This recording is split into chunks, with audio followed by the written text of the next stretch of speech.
I might be a bit hard to understand in this video due to the pestilence, so subtitles, yes. Anyways, on with the vid. Of all the pillar weapons, the weapons that get the least love are probably the Nebula weapons.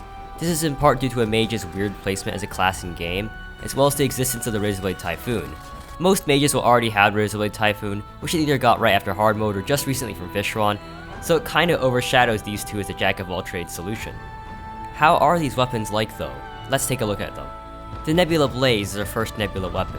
It rapidly fires pink blazes that deal an impressive 150 damage, with an extra 20% chance per shot to fire special faster Nebula Blaze EX that deals triple that. This weapon has an extremely high in accuracy, but has an extremely strong homing factor. This means aiming is very easy at long ranges, but in close range the shots might hit the walls or miss.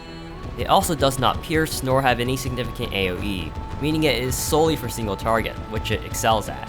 As it fires 5 times per second, it consumes 60 mana per second, which is rather high. The Nebula Arcanum, our second Nebula weapon, instead fires homing swirl orb things. These orbs deal rather low damage at just 70, but after hitting 3 times they violently explode into a bunch of shrapnel. This weapon's massive AoE and piercing abilities make it the best for crowd control, but the insanely slow speed of its projectiles make it extremely difficult to hit any fast-moving flying enemies, which hard mode is full of.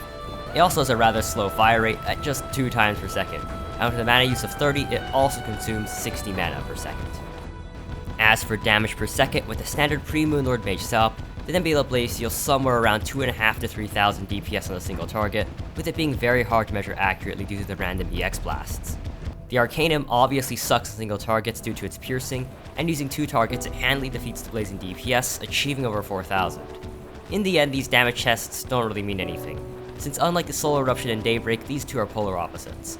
The Blaze has negligible AoE and no piercing, while the Arcanum has basically only piercing and AoE. One can't do multi-target at all, while the other can only do multi-target. So, what does this mean? The Nebula Blaze is the only option of the two for the Moonlord. The Arcanum is just too slow to hit jack shit during a Moonlord fight, making it almost useless for anything here. The Blaze is actually pretty good though, killing the Moonlord in Master Mode in just over 2 minutes. Its generous homing and long range also make it very easy to use while remaining brain cells focus on dodging attacks. The Nebula Arcanum is better for the pillars though, as the orbiting projectiles it fires out are able to strike enemies for significant extra damage.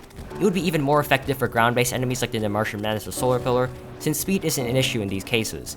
You could also theoretically use it against Moonlord, but hurting projectiles to hit the Moonlord takes significant brain power, as well as running into the fray, which is dangerous in Master Mode. Overall, still absolutely not recommended for Moonlord. Since normally you have enough fragments to craft both, you can just craft both, which would be combined better than the Typhoon in functionality. If you're playing in multiplayer or wish to conserve fragments or Celestial Sigils, and you already have a Typhoon though, these aren't necessary crafts like a Daybreak or Eruption would be. Between all of these on the leaderboard, the Nebula Blaze scores an A- for its excellence in the Moonlord fight and ease of use, though it does lose some points due to its lack of versatility. The Arcanum, being useless for the only bit of game progression ahead of it, though still useful for farming pillars, scores a B. Between these and the Stardust weapons, I have a poll on my community tab to vote for what you think is the most powerful, so check that out. If you're part of the 82.5% of you who aren't subscribed, I ask you to subscribe. Stay tuned for part 3, Vortex, coming soon. Here's episode 1 of the series on the left, which you also should watch. Either way, thank you for watching, and good day and goodbye.